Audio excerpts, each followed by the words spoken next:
Okay. Abba.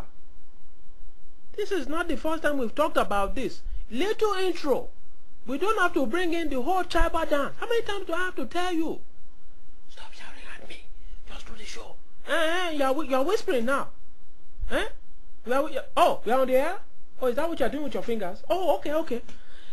This is Papa Jero.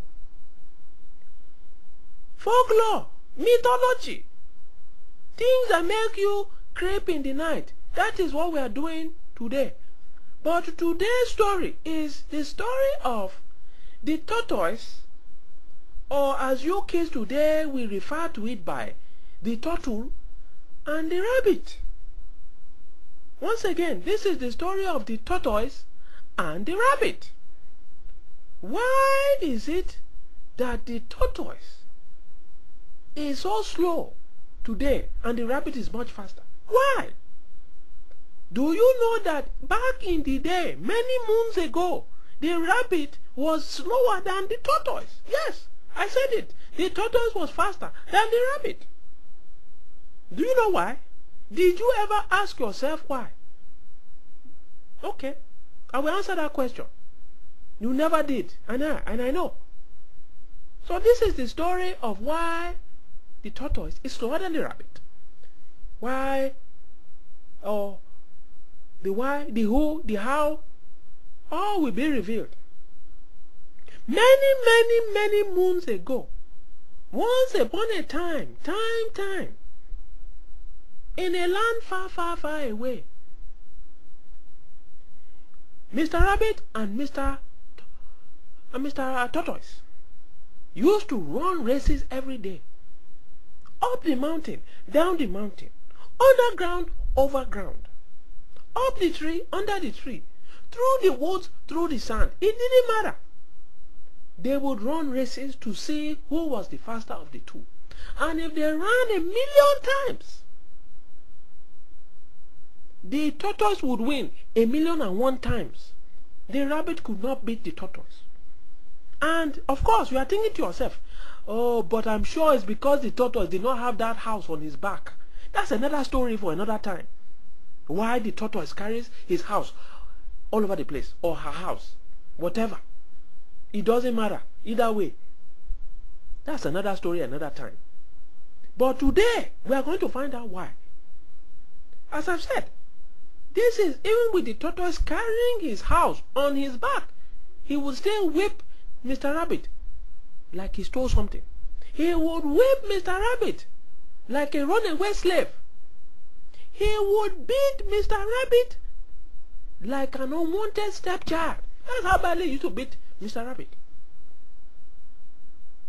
So one day Mr. Rabbit was relaxing under the shade, contemplating, what do I have to do to beat this tortoise who beats me every day? The tortoise can just wake up in a second and start a race, he will beat me. Mr. Rabbit used to talk to himself. What must I do? What am I doing wrong? What am I doing wrong? Mr. Rabbit used to talk to himself all the time. As Mr. Rabbit was sitting under the tree, all of a sudden his conscience came in front of him in the form of a rabbit. And the conscience said this: Mr. Rabbit, why are you sitting there under the tree? Why are you sitting there under the tree? Why are you sitting there under the tree? And Mr. Rabbit will say, oh, leave me alone. I'm just tired. Every time I run with Mr. Tortoise, he always beats me. He always flogs me. He always beats me like I stole something. Okay. That is what his conscience will say. His conscience had a deep voice. Okay. What are you going to do about it? Are you going to sit there like a little, or are you going to get up and take care of business? And then Mr. Rabbit would listen as the conscience was talking down to him like a 2-year-old. You know how you talk to a 2-year-old with your head pointing down towards them and them looking up to you barely. That's how he was talking to him, like a 2-year-old. And Mr. Rabbit was being berated. If you don't know what berated means, shame on you. Go and read a book. put down that PlayStation 2 and Xbox and go read a book or go get a dictionary, because I'm not going to translate what that means. So finally, Mr. Conscience, the rabbit's conscience, said, look, you can do it the easy way or you can do it the easier way. And of course, Mr. Rabbit was, what kind of nonsense are you talking? What kind of Greekology are you spewing here? Tell me, say what you mean and mean what you say. So, let me tell you, said the conscience. Why don't you cheat? Why don't you cheat? He's obviously faster than you.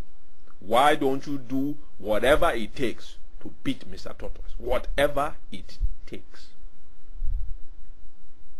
Then, as the conscience said that, he knew his job had been done. He had planted the seed of evil. It doesn't matter. He had planted the seed of evil inside Mr. Rabbit.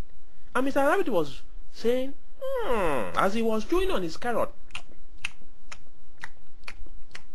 his conscience really came today. Oh. Yes, I know what I will do. And of course, the hijinks plan started. Mr. Rabbit was now concocting a master plan that would guarantee he would eventually win. That he would eventually win this race. So Mr. Rabbit had an idea. He decided to recruit one of the most unscrupulous creatures ever on God's green earth. In fact, they are so unscrupulous, they are so bad that their names are never mentioned.